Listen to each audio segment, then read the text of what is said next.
There's a sound most people recognize without thinking about it. A single beep. A green light.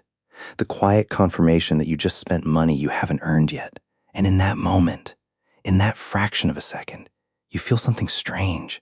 Not anxiety. Not caution. Relief. That feeling? It wasn't an accident. It was engineered. Think about the last time you checked your credit card balance. Really checked it. Not a passing glance. A full, honest look. For most people, that moment carries a particular kind of dread. The kind that lives in your chest, not your head.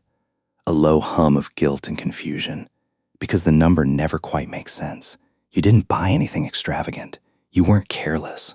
You were just living. Groceries, a dinner out, a birthday gift for someone you love, a streaming subscription you barely use but keep forgetting to cancel. And somehow, the balance grew. It always grows. This is the part no one warns you about when you get your first card. They show you the rewards, the points, the cashback, the sleek design. They tell you about the freedom. But freedom is not what they're selling. What they're selling is the illusion of freedom. And the most sophisticated part of it, the part that makes it almost impossible to resist, is that it doesn't feel like a trap. It feels like a tool. To understand why credit cards work the way they do, you need to understand something about how the human mind handles pain. Specifically, the pain of paying.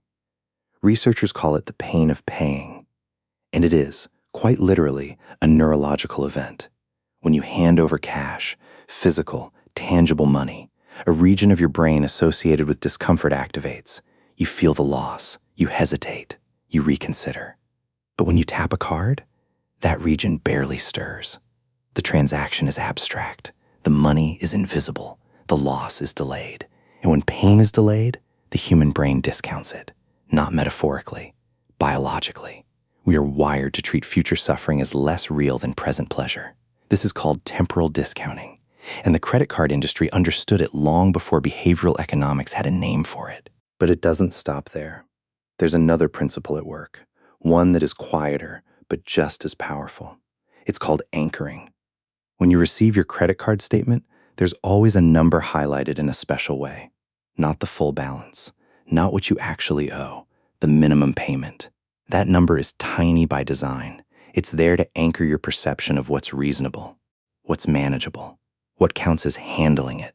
And once your brain accepts that anchor, the full balance stops feeling urgent. It becomes background noise, a problem for future you. But future, you will face the same anchoring next month, and the month after that.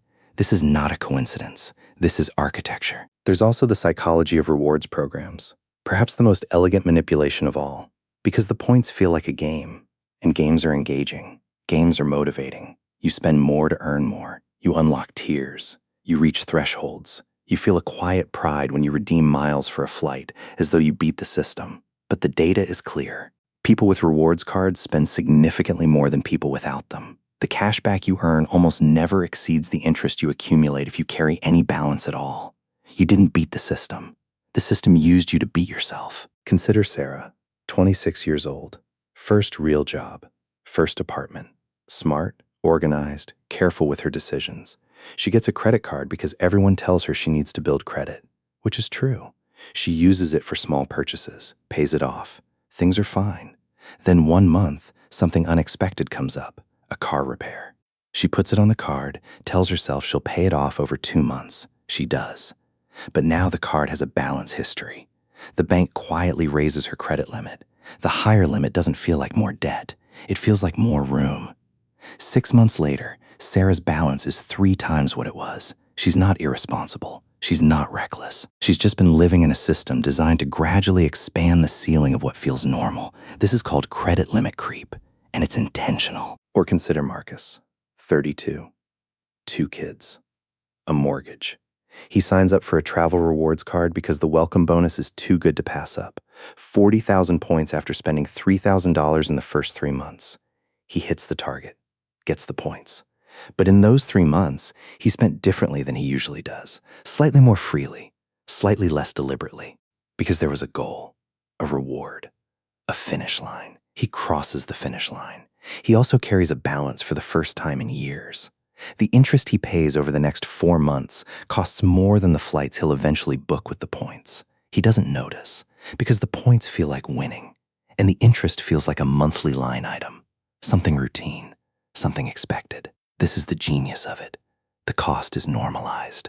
The reward is celebrated. Here is what this is really about. Not the interest rates, not the fees, not the fine print. It's about identity. The credit card industry understood something that most financial advisors never quite articulate. People don't just spend money, they spend meaning. Every purchase is a small statement about who you are, or more accurately, who you want to be. The restaurant you choose on a first date, the brand of sneakers on your feet, the hotel you book for your anniversary. These things feel personal. They feel expressive. They feel like you. And the credit card is the mechanism that allows you to perform that identity before you can actually afford it. This is not weakness. This is human. We are meaning-making creatures. We have always used objects to signal belonging, aspiration, love. This is ancient. This is in our bones. But something profound has changed in the modern era. For most of human history, your spending was bounded by what you had. Desire existed, but access was gated by reality. The credit card removed that gate, and without the gate, desire has no natural boundary. It expands to fill whatever space is available, and then it expands beyond that, sustained by the quiet lie that the bill is a problem for a version of you that doesn't quite exist yet. There is also something worth saying about shame. The credit card industry benefits enormously from the shame people feel about their debt, because shame makes you silent. Shame makes you believe this is a personal failure, a character flaw, rather than the predictable outcome of a system precisely calibrated to produce it. When you believe you are the problem, you don't look at the design. You look inward. You blame your impulse control, your discipline, your upbringing. But the person who designed the minimum payment field on your statement went to business school.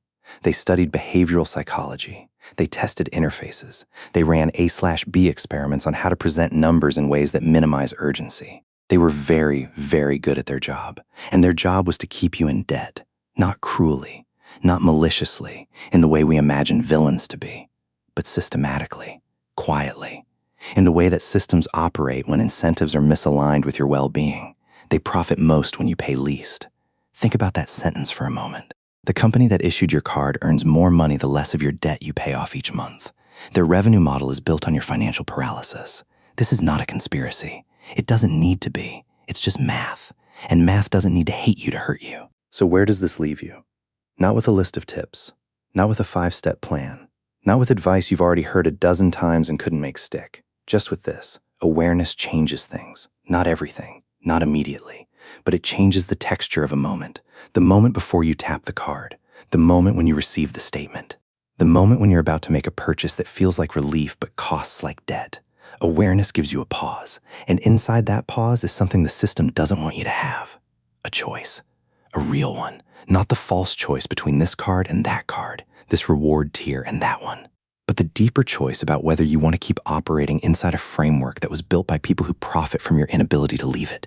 This isn't about austerity. It isn't about giving things up or living small or punishing yourself for wanting. It's about understanding the difference between a want that comes from you, from your actual values, your genuine desires, your considered sense of what a good life looks like, and a want that was manufactured for you, placed carefully in your environment, priced just low enough to feel reasonable.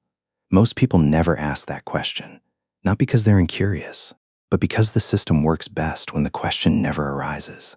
The beep happens, the transaction clears, life moves on, and the balance grows a little, just enough that it doesn't feel urgent until one day, sitting at a kitchen table late at night, the laptop glowing, the bills in a stack you've been avoiding, it all becomes very clear. You weren't broke because you were careless. You were broke because the system was careful. Careful with its design, careful with its psychology, careful with the exact placement of numbers that would make the debt feel manageable even as it quietly consumed a portion of every month, every year, every decade of your working life. The question worth sitting with, the one that doesn't have an easy answer but has an honest one, is this. What would your financial life look like if every spending decision came from you, rather than from a system designed to make spending feel free? You don't have to answer it right now. But the fact that you're asking it, that's already something. That's already different.